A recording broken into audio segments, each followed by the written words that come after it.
guest here with us, as this is the band interview night. The band interview night, and we have with us the Kraz. Everybody, give it up for the Kraz. Okay, I think when you say band, you have to say band. You know, I don't actually do anything band-like. We'll explain. First thing is, you were in the band. Did you not play air guitar in the middle of Yo Yo Yo Yamaka? Electric air guitar. That's true. Electric air guitar. But the Kraz was one of the peripheral members of the band, but the inner circle, the inner 10, as I would call it. You like that, Kraz? The inner 10. Side, yeah. Okay. So we had the original You're 6. in my outer 50, just so you know. Yeah. We had the original 6. Now, the original 6 were myself on keyboard, Gary Wallen on drums, Mark Skyer on bass, Mark Infield on percussion and backup sax, Danny Block on sax, Yona Lloyd on guitar. Right? That was, I believe, the band. I don't think I left anybody out. And then there was the Kraz, who was behind the scenes, but yet a lot of the times in front of the scenes. For instance, you remember Queens College when you emceed the show. I emceed the show, and I got my mic cut out when I was doing my amains too loudly during amain. Yeah, well, that was the sound man. Was that me, or was that the sound man? I don't remember. I was doing my Belushi, and I overdid it. Yeah. Yes, well, you came on and you were screaming into the mic, actually. I remember that when you introduced us. But, ladies and gentlemen, the Kraz has been an integral part of the development of Shlock. I'm going to call that, if we were teaching a course. Kraz, wait. I got to do a shout-out. I got my niece on the line. Hi, Rachel. Oh, really? Yes. Okay, you can continue. Okay, thanks. Yes, and we got a hello from Baltimore. That's my niece. That's Rachel. Ah, that's very cool. Yes. Very cool. So the scoop is that, actually from Pennsylvania, she writes. All right. So, Rachel, it's great to have you here now. So let's go back in time. The first time that me and you... Okay, we're back. Yes. The first time that me and you met, that you and I met. Some enchanted evening. Was where? Across a crowded... Oh, yes, sorry. I'm asking you, when we met, I believe it was 1986. Am I correct? Probably. I don't remember if it was 85 or 86. Okay. So the thing is that you and I pretty much have a very similar background. You went to YCQ. Wait. It was at Gypsy, so it was 86, because the first year I remember well, I was in a Gypsy during the Mets Astros Game 6, and that was 86. So yeah. Right. So 86 was where we met. Mike Scott. Aha. Oh, we got a Gypsy person on the line. Looks like Debbie. That's Debbie Eckstein Miller. Debbie Miller Eckstein, I think. Okay, focus, Lenny. Back here. Okay, sorry. Back here. I have 5 different stations I have to do today. So many people are coming in. I'm trying to multitask. Okay, so here's the scoop. So it's 85. First thing is background. You went to YCQ. You went to Ramaz. You went to Queens College. Am I correct? Yeah. Ramaz Baruch BMT, Queens College, Columbia. Yes. Now your have to drop crowning moment. You always Debbie Miller Eckstein. Yes. When I was in Columbia. Oh, it's Columbia. So Kraz, you remember the biggest moment that you had in Ramaz was when you played Tevya in Fiddler on the Roof in Hebrew. Am I correct? So the question is, was that the biggest, or was it at the talent show when I came out in green sweatpants, green shirt, and flippers, and did Rainbow Connection from the Muppet movie? So I don't know which of those was my highlight, but yeah, Tevye was pretty good. But you're a little bit younger than me, which is a lot younger. Yes, a lot younger. So we never really met at that time. But we did meet in Gypsy. Gypsy, for those of you that don't know, Jewish Public School Youth Organization, was really where Shlock Rock, grabbed a foothold in what it does even today, which is informal Jewish education through music and media, or just making people feel good about Judaism through music, or just maybe making people feel good about music and whatever, and being Jewish. But Kraz, you were an advisor at I believe Cardoza High School and Francis Lewis High School, both of them. I was in both of them. Was I somewhere else? No, I think that's where that's where I was. Right.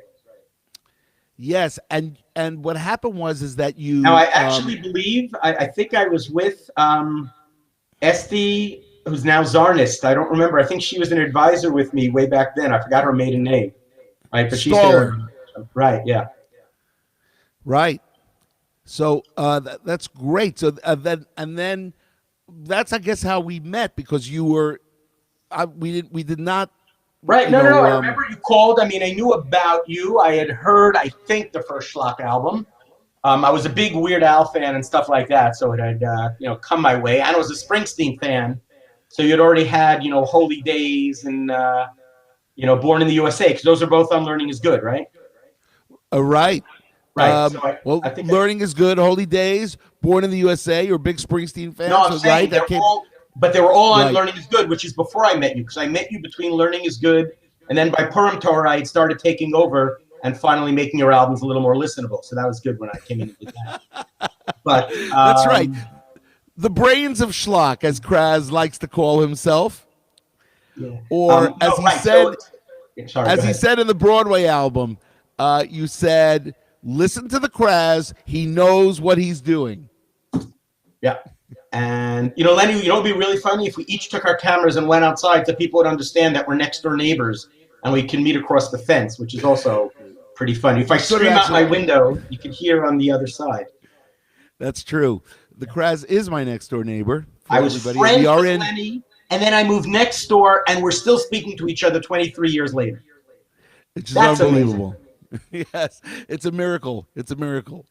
Of course, we haven't told anybody about the big fences that Kraz built, because good fences make good neighbors. Absolutely.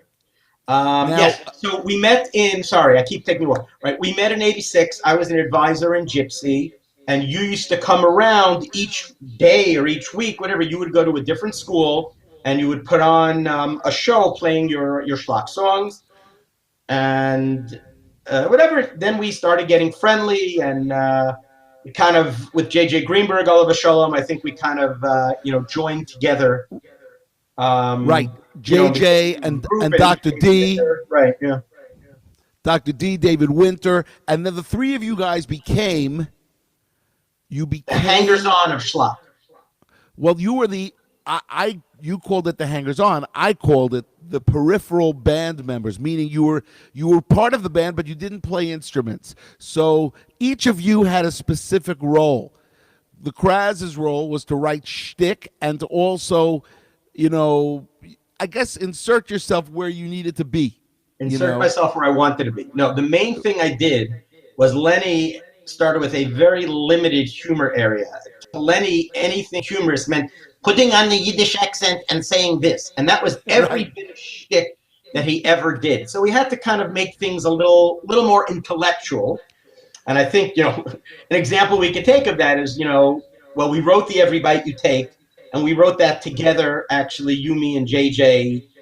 And then we made the introduction of the Kosher Police, which was a little bit more than just a Yiddish accent. And then it even went as far as then we made, kids' albums off of that.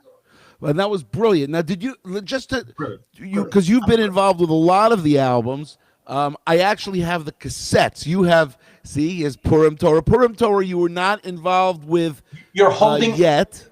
That's not true. Tell me what songs are on it.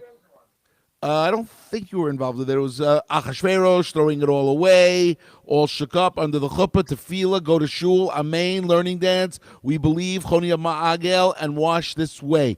Were you involved with any of those songs? I didn't think so. I don't think so. Do we have the Aunt Dan and Socks one? Is that on that one or no? That's To Unite All Jews. That's the next one. Oh, that's the next one. So it could have been that's where you right. That's where you first. Let's get it close to the camera. Ooh, that's cool. So, okay, wait, can you go a little closer? Because I have to tell a story that has nothing to do with Shlock Rock, but it's really important to everybody.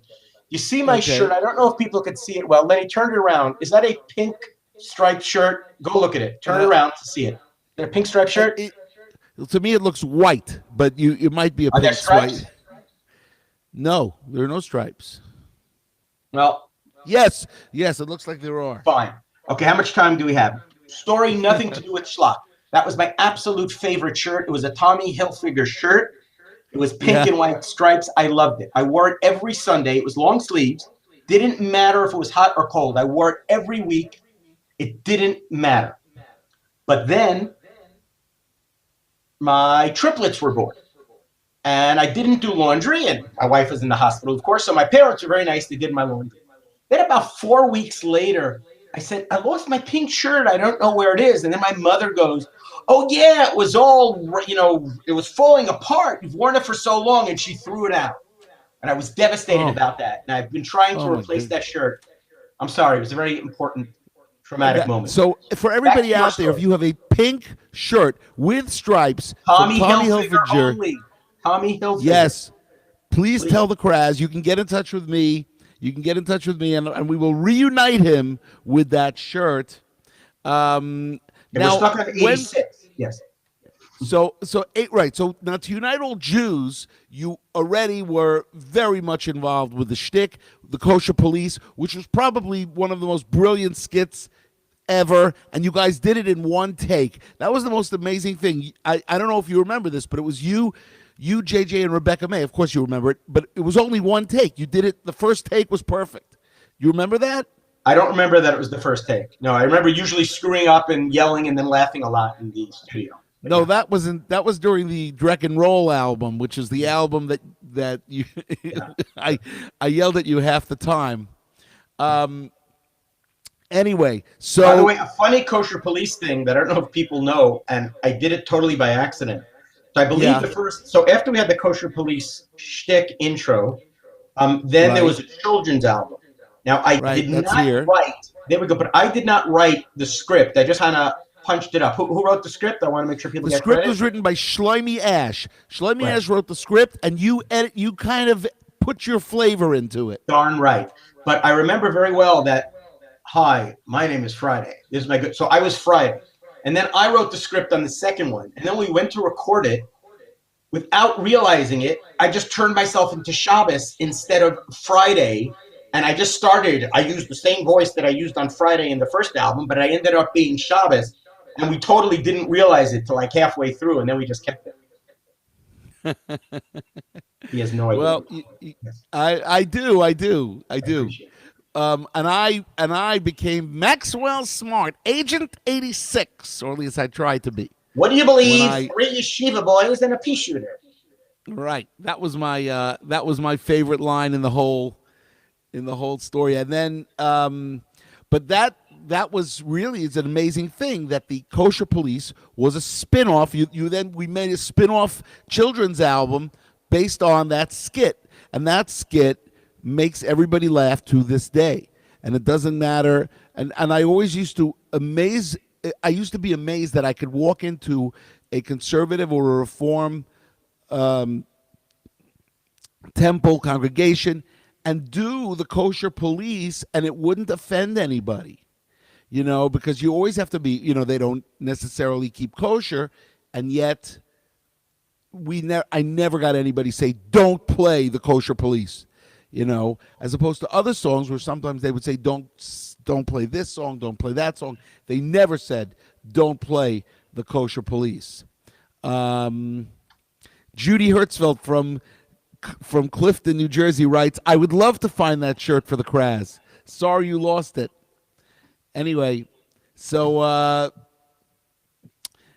all right. So let's move fast forward, because time when we do this stuff, time just flies, and we're already 14 minutes into our interview, and I must talk about Liverpool. We must talk about Liverpool and spend a little bit of time on Liverpool, because we have to tell the story. Wait, Yes. for Liverpool, I'm sorry. I'm just going to call an audible. Okay, go ahead. Hold on. I have decided, for no particular reason, that I want to show. Let's get the right picture. That I want to. Oh no, where is it? You see, I thought I would do it. I was going to show a special picture of you and I, and now I can't find it. So hold on. Let's see if we can do it like this. There we go. So this Okay. is a picture, my chassan's tissue. Oops, I lost it. Wait. Well, we lost it. So these are all the pictures, by the way, in my Google Photos of me and Lenny together. So this is one of my kids' weddings, but I was going back to my wedding. This isn't what I meant to be showing. Oh, here's Gilad's bar mitzvah. There's Lenny. Okay, this is a great picture. Lenny, can you see these pictures? I know I've totally stolen your show. I can see it, but I can see it. Can the audience see it? So here. Oh, yeah. But there was one picture, I think it was missed, is Lenny giving Gilad, my son, at his bar mitzvah, the hand signals, the famous laning hand signals while he's laning at Marat HaMachpelah. Okay. So that was now very cool. Yes. Sorry. Now back to Liverpool. Okay. So I remember Liverpool, it as if now, this was not set up beforehand. I keep this above my desk at all times. I have is this my English or Hebrew? This is my Hebrew copy of Liverpool. This is my English copy of Liverpool. I keep it above my desk, right next to, don't want to drop it, sorry, my collector's Beatles mug, right, which goes to the Liverpool, and my Trivial Pursuit Beatles edition. So now let's go talk about Liverpool and the Beatles. Yes. So the year was 2004, I believe. It was 2004 because you said to me you were about to turn 40. Right. In 2005, I turned 40. Correct. Okay. So you spoke to me 9 months before your birthday. So at least 9 months, maybe. I think it would have been August or September of the year before. You said for my 40th birthday, I want you to make me an album where you take Beatles songs and put it to Shabbat or to Shabbos. And I looked at you and said, you think I have nothing better to do than to spend time working on a 40th birthday present for you? And the next day, you ignored that comment, by the way. As well I should, yes. The next day, you sent me an Excel spreadsheet. Absolutely. And that Excel spreadsheet had every Beatles song in column A, and in column B, all the different possibilities for Shabbat. You know, the davening, the singing of the Zmirot, you know, the songs that you sing at the meal. And I got to work, and I would practice, and I would put all the Beatles songs that I knew, which were not as many as you. Obviously, you know every Beatles song. I don't, but I do love the Beatles. I just they was not. Do you remember how beautiful it was when Paul McCartney, his lawyer, even sent you a letter? You were so honored. Oh, yes. Well, we'll get there. We'll get to that part of the story.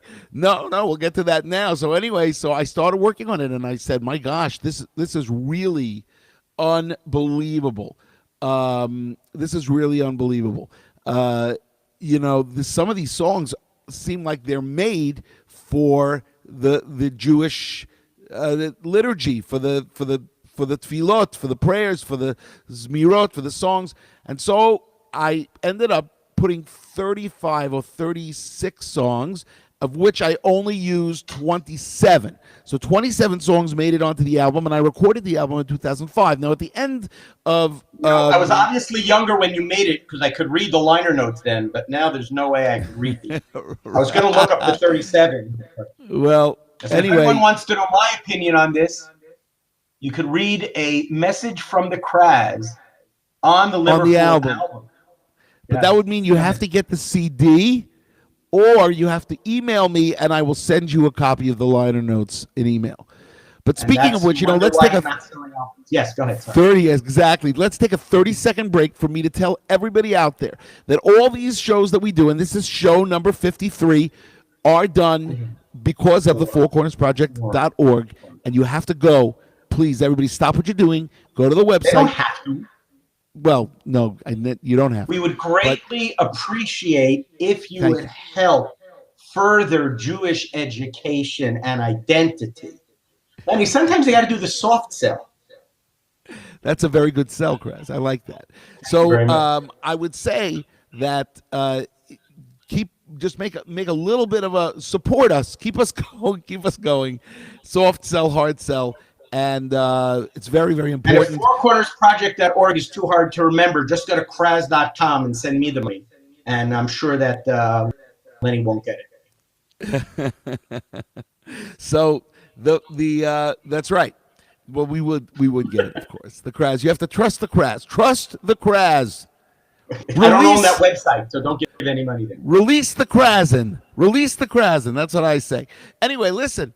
So back to the story. I finished recording the album.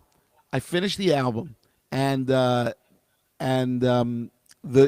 guy who owns the studio says to me, Lenny, you can't release this album. You don't have permission from the Beatles.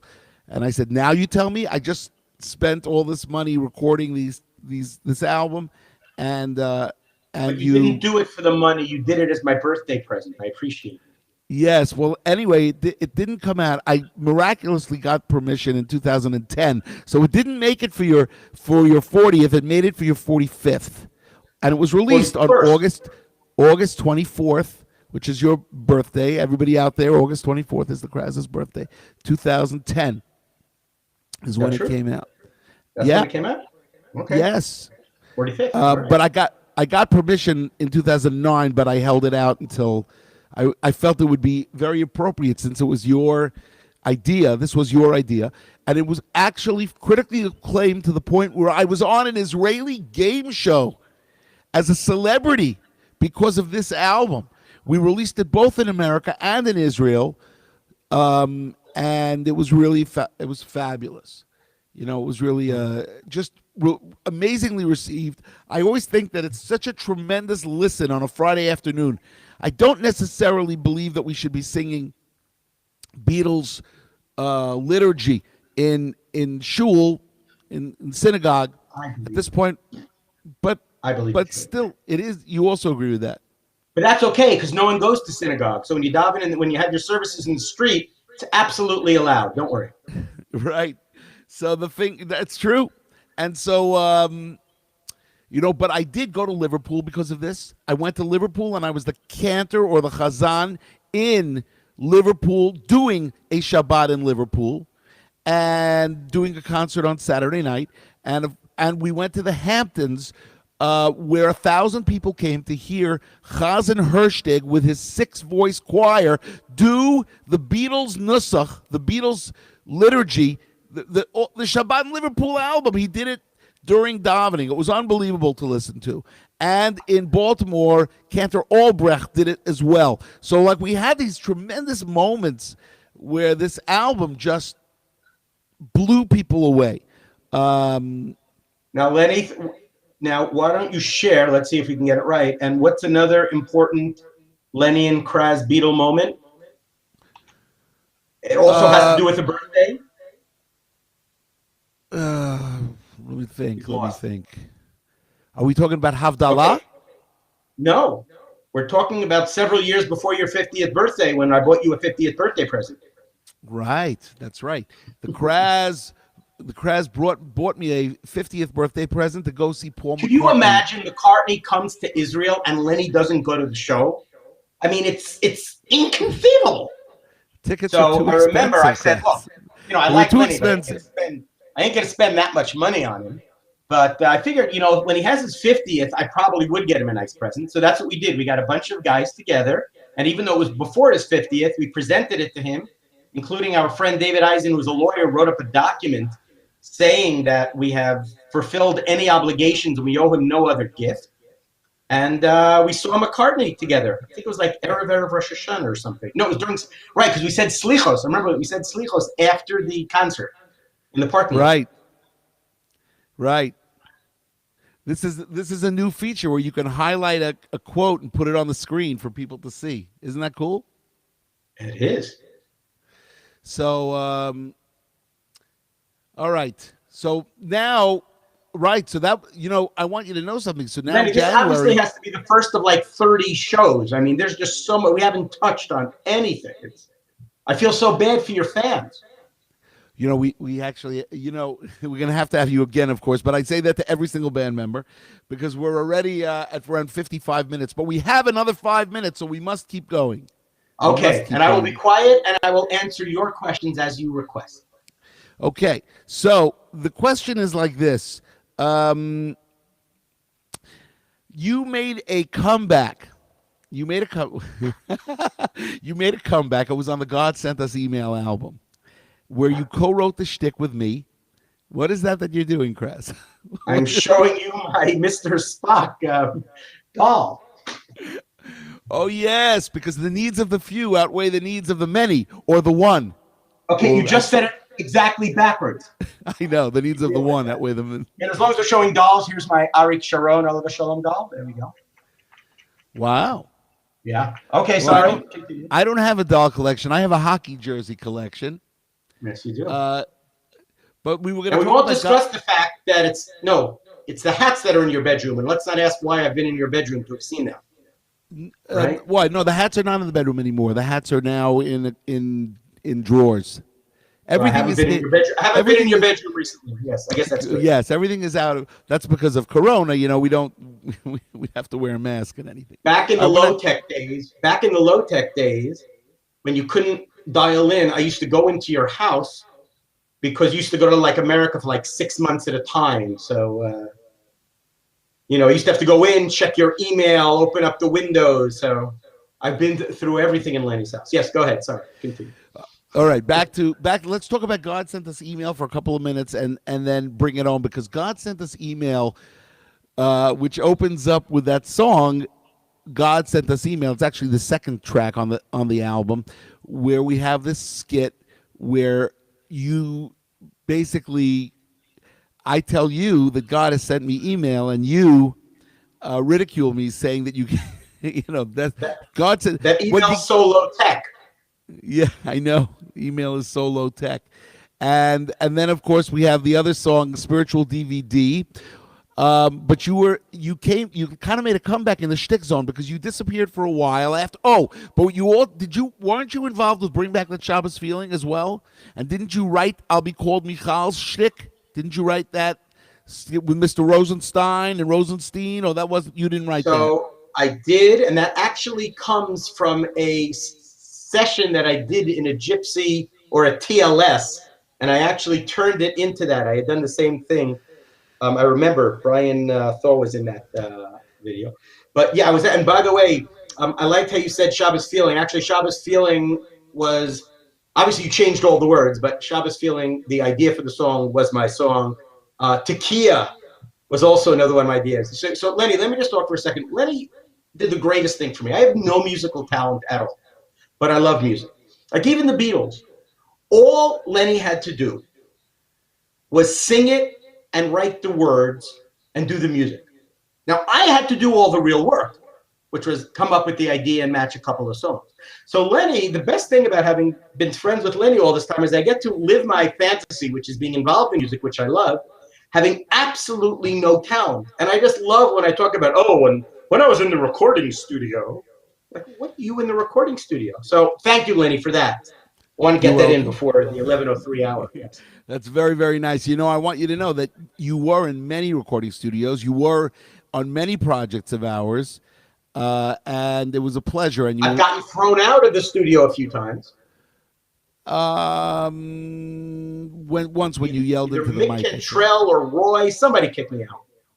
Mick Cantarella, or was it Roy Yokelson? Roy Yokelson? I doubt it. I don't remember that. Oh, you know what? It might have been Roy Yokelson in the Tonight Old Jews album. It might have been. Could be. It might have been. It wasn't Mick. Okay. But they're all in the Shlock Rock Hall of Fame that you could see at shlockrock.com. All of the engineers that were involved, Steve Bill, Mick Cantarella, Roy Yokelson, they're all in the Shlock Rock Hall of Fame, as is the Kraz. Roy Orbison. Roy Orbison? No, Roy Orbison's in it? Roy Yokelson. Pretty woman. But he's known as Uncle Roy. He's really a great guy. So I don't know. I'm not sure you ever got kicked out of the studio. I would definitely remember that story.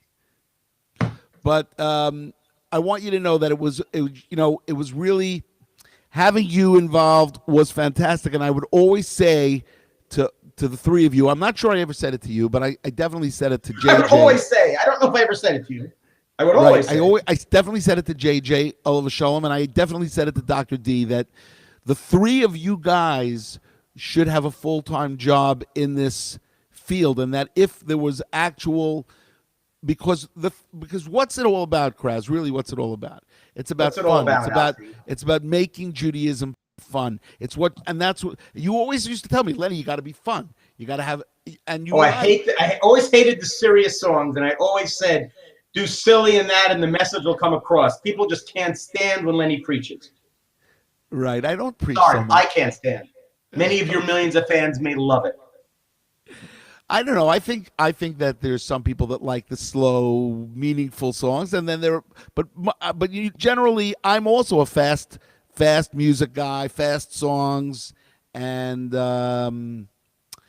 anyway, the point is that the three of you who were involved in Shlock Rock's growth, certainly in the first 10 years, and you afterwards as well, both with the Almost on Broadway album and then with the Liverpool album, you really have been involved with most of our work, and it's been fantastic, and it's been great having you on, and I think that we'll have you again, and we will discuss further the construction or deconstruction of Jewish music as we know it. Okay. Comment, Kraz? Yeah, comment. No, I'll give you the last word. No. So I wrote my notes, which we ignored. But there's something I do want to say, which is a little bit serious. Not serious, but it's a little bit about music.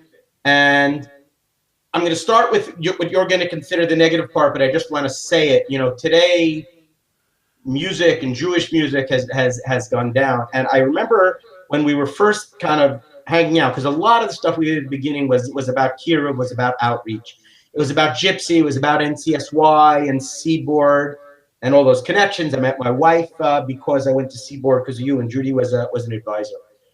But I look at you in the early days of Shlock Rock, like the early bands in the 50s and the 60s. And why am I saying that? Because it wasn't like you got there because of airplay on the radio, and it wasn't like, you know, there was this media, this and that. Why were you most popular? And again, don't take this as an insult. Why were you most popular in those days?